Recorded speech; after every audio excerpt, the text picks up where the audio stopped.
Hello বন্ধুরা, তো চলে এসেছি নতুন একটা ভিডিও নিয়ে মুভি রিভিউ বস চ্যানেলে। তো আজকে আহ, গতকাল অ্যাকচুয়ালি একটা বিজয় দেবরকোন্ডার একটা নতুন মুভির হচ্ছে টাইটেল অ্যানাউন্সমেন্ট হয়েছে, যেটার নাম হচ্ছে রাউডি জনার্দনা। তো আমি সিম্পল কথা বলছি, কয়েকটা জিনিস আগে বলি, তারপরে অবশ্য টিজারটা কেমন লেগেছে। এক্সট্রাঅর্ডিনারি কিছু না, এরকম টিজার হচ্ছে দেখা গিয়েছে অনেক, কিংডমে দেখা গিয়েছে, এবং হচ্ছে বহু সাউথ ইন্ডিয়ান এবং হিন্দিতে এই মুহূর্তে প্রচুর সিনেমা হয়ে গেছে। তো এবারে একটা প্রশ্ন অনেকেই করবে যে কেন এটা মনে হলো। সে একই টাইপের ভাইবস দিয়েছে, একই টাইপের ব্যাকগ্রাউন্ড মিউজিকটা কিন্তু ভালো লেগেছে কিছু কিছু জায়গায়, ভায়োলিন। বাকি কিন্তু সিনেমাটোগ্রাফি, মানে সত্যি কথা বলতে কি, মানে হেই মাদ্রাসিতেও সেম বিদ্যুৎ জামালের ওইরকম ভাবে লেগেছে। রবি তেজার প্রচুর মুভি একই রকম রয়েছে। টিজারটাতে আমি একটা কথা বলতে চাই, যেটা একটা টিজারে হচ্ছে একটা 150 মিনিটের মুভি, তার মধ্যে 1 মিনিট তুমি বেস্ট জিনিসটা দেখাবে। তুমি এটা যদি সেটা বেস্ট জিনিস হয়, তাহলে আমি পার্সোনালি মনে করি যে কোনো মতেই এটা আমার পছন্দ হবে না। ঠিক আছে, সেম জিনিস এটাই হচ্ছে নাকি বেস্ট, মানে আমার মানে হিসেব অনুযায়ী 100-150 মিনিটের মধ্যে এটাই সবচেয়ে বেস্ট টাইম। কারণ টিজারটা তো ইন্টারেস্টিং হতে হয় না, যাতে সবাই হচ্ছে ছুটে এসে দেখতে আসে, বা যে মানে অ্যাকচুয়ালি ভাইব ক্রিয়েট হয়। তো সেটা আমি কোনো মতে খুঁজে পেলাম না। তো যদি তোমরা দেখে থাকো, তোমাদের যদি মনে হয় ভাইবটা ক্রিয়েট হয়েছে বা তোমাদের যদি কিছু ইউনিক লেগেছে, ডেফিনেটলি বলো। কারণ বিজয় দেবরকোন্ডার কিন্তু বহুদিন কিন্তু ফ্লপ মুভি আছে, ও গীতা গোবিন্দম হোক বা আহ, যে গীত গোবিন্দম যেটা ছিল, বা হচ্ছে ডিয়ার কমরেড ছিল। তো সেই লেভেলের ক্রেজ কিন্তু সেই, এবং যেভাবে উঠেছিল প্রথম দিকে মুভিগুলো, সেই যে লেভেলে বানিয়েছিল, সেই লেভেলে কিন্তু তারপর থেকে কিন্তু লাইগার হোক বা কিংডম হোক, এগুলো প্রত্যেকটা ফ্লপ গেছে। এবং এটাও কিন্তু ও নতুনত্ব করার চেষ্টা করলো না, ও যে সেম ওয়েতে সেম থিওরিতে চলে গেল। আমার এটাই বললাম, কারণ ভাইবসে 3 দিন চলবে, ঠিক আছে, বাট স্টোরিতে হচ্ছে চলবে। যেমন সিম্পল একটা রিসেন্ট মুভি ধুরন্ধর দেখেছে মানুষ, বুঝতে পেরেছে 18তম দিনেও হচ্ছে, 17তম দিনেও হচ্ছে ওর হচ্ছে 35 to 38 crore ইনকাম করছে, শুধুমাত্র স্টোরির উপর বেস করে। যদি ভাইব এবং স্টোরি যদি দুটো সেম থাকে, দুটো যদি ভালো হয় না, তাহলে ডেফিনেটলি হচ্ছে লোকে হচ্ছে দেখতে যাবে, এবং একদিন নয়, মাল্টিপল ডেজ এবং কন্টিনিউয়াসলি মার্কেট করবে। আমার কাছে কথা এটাই বোঝানোর চেষ্টা করছি, যে কেউ যদি ভাবে যে আমি মুভিটা বানাবো, আমি হচ্ছে লোকের ভালোবাসা পাবো, তাহলে তার জন্য স্টোরিটা চাই, এবং টিজারে একটা ইন্টারেস্টিং একটা বাজ ক্রিয়েট করতে হবে। ট্রেলারে হচ্ছে 50 to 60% স্টোরি দেখো, 40% স্টোরি এমন জায়গায় জায়গায় রাখো, যেমন ধুরন্ধরে রেখেছিল, যে অ্যাজিউম করবে। ইভেন ধুরন্ধর আমি আমি এখন এই জন্যই বলছি, তার কারণ রিসেন্ট আমি এই মুভিটা নিয়েই বলবো, বাকি অনেক মুভি আছে, বাট তবু ধুরন্ধর ও কিলো পার্ট 1 পার্ট 2, মানে মানুষ মানে পার্ট 1 পার্ট 2 ট্রেলার আগে দেখেছে, তাও স্টোরি পুরো রিভিল করেনি। তো তুমি টিজারে হচ্ছে 10% দেখাও, যেটা ওর বেস্ট মুভমেন্ট আছে পুরো মুভিতে, যে বেস্ট মুভমেন্ট আছে ট্রেলারে হচ্ছে, মানে এটাই তো নাম অ্যানাউন্সমেন্ট হয়েছে, তো টিজার তো সেখানেও বেস্ট পার্টটা দেখাও। যেমন আমি ওটা ছেড়ে দাম, কেউ বলে ডাকাত, কেউ বলে বিপ্লবী, যেটা হচ্ছে জিদ্দার বেরিয়েছে।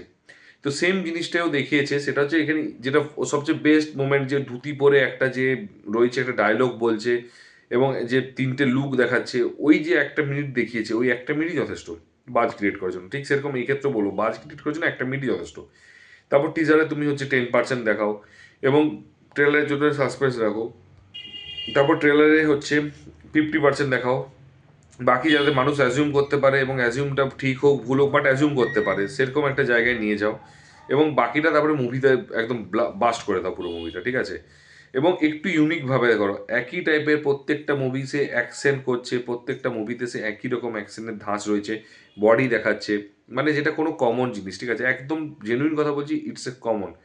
কারণ নেম অ্যানাউন্সমেন্টে কি হলো, ও হচ্ছে জাস্ট একটা ডায়লগ দিচ্ছে এবং বলছে যে, ডায়লগ দিচ্ছে, তারপরে কি হলো, যে একটা গালি দিল, দিয়ে বললো যে সবাই নিজেকে রাউডি মনে করে এরিয়াতে, এবং কিন্তু অ্যাকচুয়াল রাউডি হচ্ছে জনার্দনা, রাউডি জনার্দনা, ঠিক আছে। তো এটা করলো, এবং তারপর হচ্ছে কয়েকজনকে তাকে হচ্ছে মারার জন্য স্লো মোশনে হচ্ছে উঠলো, এবং তারপরে সেই জায়গাটা সরলো, এবং তারপরে হচ্ছে মাটি থেকে বের করে একটা তরোয়াল নিয়ে ওখানে কিছু মানুষকে মারলো। তারপরে হচ্ছে অটোমেটিক্যালি হচ্ছে কিছু মানে ছুটে এলো ভিলেন, তো তার সামনে ডায়লগটা দিল এবং তরোয়ালটা ছুড়লো, এবং রাস্তাটা ফাঁকা হয়ে গেলো, এবং তারপরে হচ্ছে টাইটেল অ্যানাউন্সমেন্ট হয়ে গেল। তো এটা হচ্ছে বেসিক জিনিস। তো ব্যাপারটা হচ্ছে, যদি আমি টাইটেল অ্যানাউন্সমেন্ট করবো, তো আমি বলবো যে ফার্স্টে যদি তুমি অ্যাকশনটাকে দেখাও, তো অ্যাকশনটাকে ফ্লোতে দেখাও, স্লো মোশনে কেন? স্লো মোশনে কেন? এটা হচ্ছে সবচেয়ে এখন সাউথ ইন্ডিয়ান মুভিতে যেটা সবচেয়ে বেশি ড্রব্যাক হয় সেটা স্লো মোশন দেখানো, যেটা আমি কোনো মতেই পছন্দ করি না। এবং আমি টিজার অবশ্যই টাইটেল অ্যানাউন্সমেন্ট দেখে আমি কখনো বলবো না যে হ্যাঁ হিট না ফ্লপ, বাট এটুকুই বলবো নতুনত্ব আমার লাগেনি টাইটেল অ্যানাউন্সমেন্টে। ওটা এমন কোনো ইউনিক নেই যে বিশাল কিছু লোক বলবে আরে দুর্দর্শ বানিয়েছে। স্টোরি ডেফিনেটলি একটা দরকার, সেটা হয়তো টিজারে দেখা যাবে কি স্টোরি আছে, ট্রেলারে হচ্ছে কিছুটা স্টোরিটা দেখা যাবে। তো আমি এটুকু বলবো বিজয় দেবরকোন্ডাকে যে ভাই অনেক দিন তুমি হলে, অনেক দিন হয়েছে সিনেমা হিট পাওনি, এবার একটু ইউনিক স্টোরি অন্তত এটা যেন হয়, একটা একটা হিটের মুখ দেখা যাক। এটুকুই বলবো, প্যান ইন্ডিয়াতে রিলিজ করছে, যদি ঠিকঠাক প্রমোশন করে, যদি সব কিছু ঠিকঠাক হয় তাহলে হয়তো হয়তো হিট হবে। তো দেখা যাক। এটা আমার, যদি কেউ বলে কেমন লেগেছে, 5-এর মধ্যে হয়তো আউট অফ 1, সরি মানে 5-এর মধ্যে 1 বা 1.5, ঠিক আছে, তাও শুধুমাত্র মিউজিকের জন্য 1 দেবো। খুব সুন্দর একটা ভায়োলিনের মিউজিকটা রয়েছে, অন্য মিউজিক ডেটটা দিয়ে করিয়েছে। আর সিনেমাটোগ্রাফিটা আমার ভালো লেগেছে, বেসিক্যালি যে অ্যাঙ্গেল, ক্যামেরার যে অ্যাঙ্গেলগুলো রয়েছে সেগুলো খুব ভালো লেগেছে, ক্যামেরার যে অ্যাঙ্গেল সেগুলো খুব ভালো লেগেছে। তো ওই দুটোর জন্য আমি যেটুকু যে 1.5 দেবো সেটুকুই। বাকি হচ্ছে মাইনাস প্রচুর আছে। একই টাইপের হচ্ছে টাইটেল অ্যানাউন্সমেন্ট করেছে, একই টাইপের মনে হচ্ছে স্টোরি দেখে মনে হলো। এবং হচ্ছে যেটা অ্যাকশন আছে সেই অ্যাকশনটাও ঠিকঠাক করে দেখায়নি, স্লো মোশনের জন্য একবার যাবে। এবং তারপরে হচ্ছে মানে কি বলবো যে যেটা হচ্ছে যে কনসেপ্ট, এবং আমার যেটা মনে হলো যে ঠিকঠাক হয়তো এটা কোনো মুভির সাথে, যেহেতু এই উইকে প্রচুর মুভি বেরোচ্ছে, সেই মুভির সাথে অ্যাটাচমেন্ট করলে আমার মনে হয় বেটার হতো আরও। তো এইগুলো আমার মনে হচ্ছে ড্রব্যাক। তো যাই হোক, যদি তোমরা দেখে থাকো তাহলে অবশ্যই জানিও কেমন লেগেছে। আর আমার, আমি যেটা বলেছি সেটা কি মানে তোমাদেরও কি সেম মনে হয়েছে সেটা অবশ্যই জানিও।